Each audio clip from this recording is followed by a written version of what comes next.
Okay, so today we're going to talk about how to make a study guide for this class. So when I give you a study guide, all I have on there is a list of topics. And you can find the study guide in the study guide folder on Schoology. It will come up as a Word document. You have to download it and then copy and paste the topics into a Google Doc. So I've already done the Google Doc copying right here. So all it is just basically a list of information. You have to go through your notes in your packet and your labs and activities that we've done and add the information. Remember to be as thorough as possible. The study guide purpose is for you to add information that you find important and that you would think needs to be studied more in depth for your purposes. So I've given you all of the information to study with. But the study guide is basically just to organize that information into the topics that I provided. So we're going to start out by doing length. So I've already given you this set of notes right here, and it provides you with information about the about length basically. And then we've done some labs and stuff that you can go and do. And you can add information to your study guide from that as well. So basically what I'm going to do is I'm going to take the word length and I'm going to go through the packet and find information about length and add it to the study guide. So the first thing that I'm going to do is just write the definition. So the definition for length is the distance from one point to another.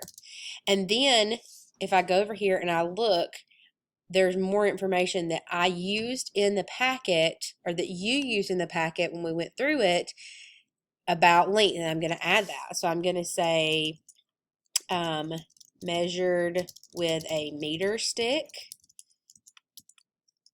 Base unit is meters. Symbol is M. So if I go through here, the more information you can add, the better, because it's going to help you organize your information.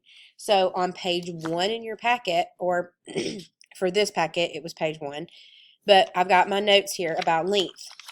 Now, we also did a length activity. So if you want to add information about it, you can, but you don't have to. So that was going to be basically what we're going to do throughout this entire study guide.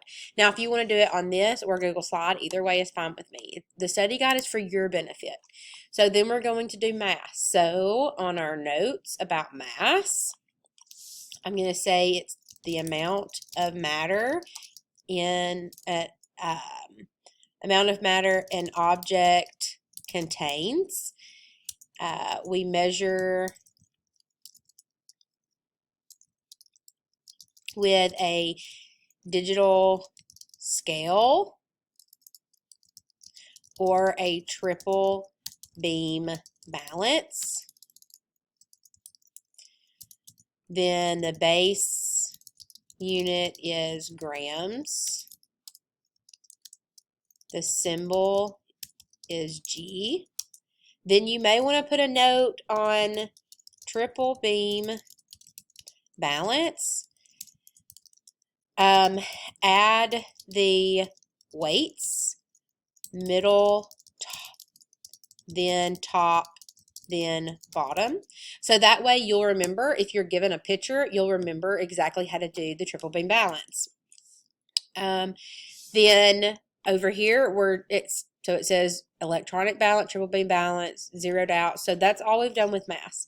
So the next one is volume. So that's basically all we're doing with our study guide is we're going through and we're adding information. So when we looked at volume, it's the amount of space an object takes up. And there's two ways to do it. You can have a regular solid, use a meter stick or ruler. And then our formula was length times width times height. Our units are centimeters cubed, or cm3. For an irregular solid, We use a graduated cylinder. And then you could go through and list the steps. So on your study guide, at the top, I gave you information of things that would be very beneficial for you to look at. So I'm going to flip to that right now. So here's the study guide that I gave you in Schoology before I copied and pasted over. So here are some study tips. So not everybody studies the same way. So these are things that you should always learn and put in your study guide if it's provided to you in your packet. If there is ever a list or list the following, then I would add it to this. For example, list the steps for that irregular shaped solid like we did in our lab. Then that is something that you need to do. I would put that in the study guide. Or identify the different types. Provide a numerical list of information. Compare and contrast. Different between differences. Compare the following. Differentiate multiple parts. Break down the differences. Labeling. Identify all the parts. Anytime you see any of those keywords in any part of your packet or notes, basically for any class, it's just a good idea to learn those things. Not just for here, but that's just a good study tip. So when we're going to list those steps for how to find the volume of an irregular solid, then we know that we just need to continue on throughout the study guide. So when we talk about the metric ladder, well, here's all the information we've got about the metric ladder. We can list the different items of the metric ladder. So I can go through and I can list kilo, hecto, deca, base unit. There's 3 different base units, deci, centi, milli. Then I can list all of those out right here.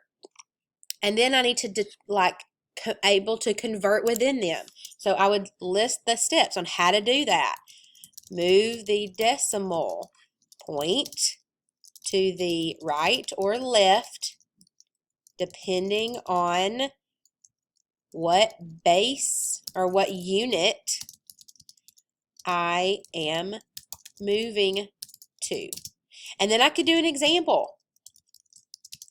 I could say 25.6 kilograms. And now I'm getting this directly from my hopscotch paper. So in your packet, when we did the metric hopscotch, I could go and I could find an example straight from that. Or I could go to the Metric Mania and I'll pull up that page, pull up the conversion challenge. I could go and I could get an example straight from this paper that we went over and add it to my study guide. So if I did that, I would go to my study guide and I could do example number 6 right here. 5 liters equals blank milliliters. Well, move the decimal point from liters to milliliters. Hop 3 places to the right. So my answer, 5 liters equals, and then I hop 3 places to the right, so it's 5,000 milliliters. So I'm able to give that example. Then I would go to my scientific method notes. So when I go to my scientific method notes, I go and I find information and add it to. So it says make an observation. Well, it says be able to identify the difference between observation and inference. I go to my notes. I write the definition for observation. I write the definition for inference. Then I give examples of that. Then it says state your problem. So create a question. So I would go maybe to my SpongeBob worksheet and get an example from that. Go to my notes, write the definition. Anything that I have in my packet or that has been given to you for this unit, you would need to add to this study guide. The more information and the more thorough you can be in organizing your unit into the study guide, the better your study guide will turn out. But keep in mind, the study guide is for you. Not everybody's study guide is going to be the same. But I am grading it based off how thorough you are. So if you do not put forth much effort into creating a study guide, you're not going to get a very good grade on it. I want to see that you have went through your unit and that you have provided enough information on this study guide to where you would do well on the test. That's the whole purpose of the study guide. So if you have any questions about the study guide, let me know. You can email me, message me in Schoology, or come talk to me about it. Now, to submit the study guide, do not share the Google Doc with me. You have to actually submit it in Schoology. Schoology homepage, when you go to study guides, this is where you will turn your study guide in. So I will leave every study guide that you have for every unit in here, because remember, every test is cumulative. So you can use the study guide that you created for previous units to go back and refresh your memory. So on this study guide, when you click on it, there is a link that says how to upload a Google Doc into Schoology. You need to click on that link if you don't know how to do this. You'll click on that link, and there's a video that you can watch on how to upload a Google Doc to your Schoology assignment. Do not share the assignment with me. I will not be grading it that way.